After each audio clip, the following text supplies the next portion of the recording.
નમસ્કાર, આપ જોઈ રહ્યા છો સંદેશ ન્યૂઝ, તમારી સાથે સત્યની સાથે તમામ મહત્વપૂર્ણ સમાચારો સાથે હું છું અંકિત। મહત્વપૂર્ણ સમાચારથી બુલેટિનની શરૂઆત કરીએ। સાબરકાંઠાના જળાશયોમાં પાણીની પુષ્કળ આવક થઈ છે। ખેડબ્રહ્માના ખેડવા ડેમ, વણજ ડેમમાં પાણીની આવક થઈ। બંને ડેમમાંથી પાણી છોડાતા ગામોને એલર્ટ કરવામાં આવ્યા છે। ખેડબ્રહ્મા, અભપુર, આંતરસુંબાને પણ એલર્ટ કરાયા। ઉપરાંત મતાલી, બંધના, આંતરી, ગોળીવાવ ગામોને એલર્ટ કરાયા છે। શીલવા, ડેરોલ, સદરકંપા ગામને એલર્ટ કરાયા। આ ઉપરાંત રોધરા, પરોયા, રોધરી રૂદ, રુદ્રમાળા, જગન્નાથપુરા આ તમામ ગામોને પણ એલર્ટ કરવામાં આવ્યા છે।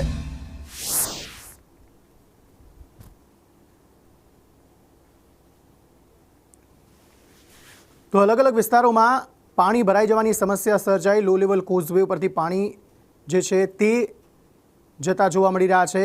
જે સ્થાનિક ડેમ છે તે ઓવરફ્લો થયો છે, જેમાંથી પાણીની જાવક શરૂ કરવામાં આવી છે। ખેડવા અને વણજ ડેમની આ સ્થિતિ છે, જ્યાં પાણીની પુષ્કળ આવક થઈ છે।